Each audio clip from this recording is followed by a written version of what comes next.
Di negeri Persia, hiduplah seorang pemuda bernama Salman.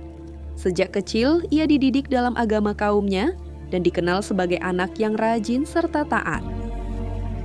Ayah Salman mempercayainya menjaga api suci yang dianggap keramat. Tugas itu membuatnya dihormati oleh banyak orang. Namun jauh di dalam hatinya, Salman sering bertanya, benarkah api yang dijaga ini mampu menunjukkan jalan menuju Tuhan? Suatu hari, Salman mendengar lantunan doa dari sebuah gereja. Suara itu terasa berbeda dan menyentuh hatinya. Dengan rasa ingin tahu yang besar, Salman masuk ke dalam gereja dan menyaksikan ibadah yang belum pernah ia lihat sebelumnya. Setelah ibadah selesai, Salman berbincang dengan seorang pendeta saleh. Ia mulai menemukan cahaya yang selama ini dicari.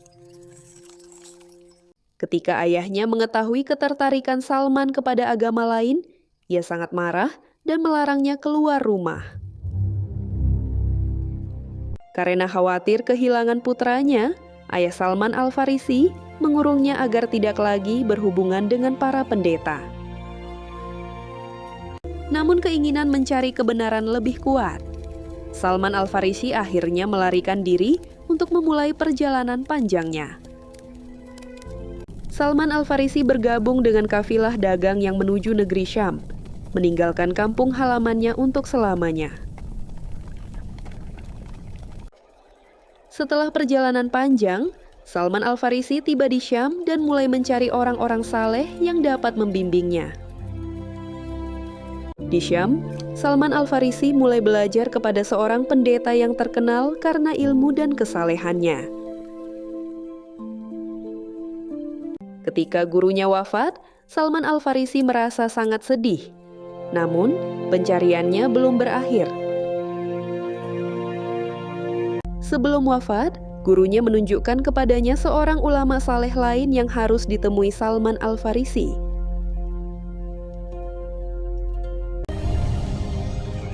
Tahun demi tahun berlalu, Salman berpindah dari satu guru saleh ke guru saleh lainnya. Setelah bertahun-tahun berpindah dari satu tempat ke tempat lain, Salman akhirnya bertemu seorang pendeta yang menjadi guru terakhir dalam pencarian panjangnya. Pendeta itu berkata bahwa masa kemunculan Nabi terakhir sudah sangat dekat. Kabar itu membuat hati Salman dipenuhi harapan yang baru. Sebelum wafat, pendeta tersebut menjelaskan tanda-tanda Nabi akhir zaman yang harus dicari Salman agar tidak keliru dalam mengenalinya. Dengan bekal petunjuk yang didapatkan, Salman memulai perjalanan menuju Jazirah Arab, tempat Nabi terakhir itu akan muncul. Namun di tengah perjalanan, Salman mengalami cobaan berat. Ia dikhianati oleh sekelompok pedagang dan dijual sebagai seorang budak. Meski hidup sebagai budak dan kehilangan kebebasannya, Salman tidak pernah kehilangan harapan untuk menemukan Nabi yang dijanjikan. Atas kehendak Allah, Salman dibawa ke Yatsrib, kota yang kelak menjadi tempat hijrah Rasulullah Shallallahu Alaihi Wasallam dan pusat peradaban Islam. Suatu hari, Salman mendengar kabar bahwa seorang nabi telah datang ke kota itu. Hatinya berdebar penuh harapan.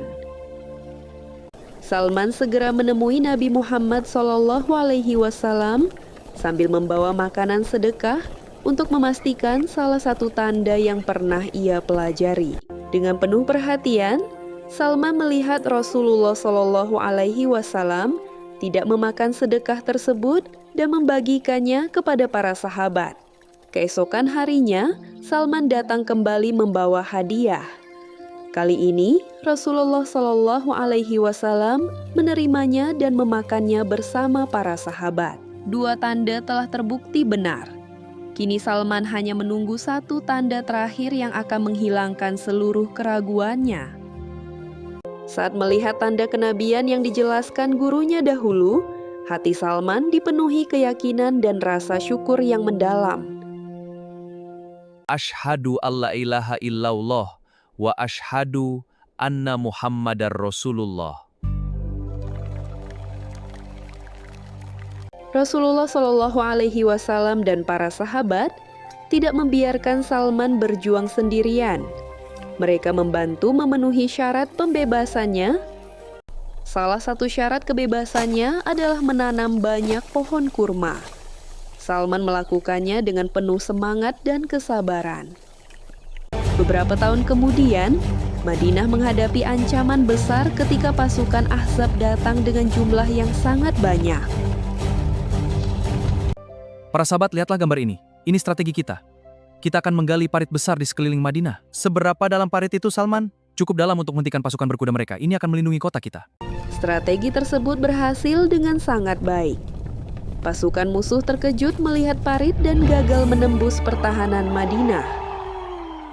Sepanjang hidupnya, Salman dikenal sebagai sahabat yang zuhud, rendah hati, berilmu, dan selalu mengutamakan keridaan Allah. Kisah Salman Al-Farisi mengajarkan bahwa siapapun yang tulus mencari kebenaran, Allah akan membimbingnya menuju jalan yang lurus dan penuh cahaya.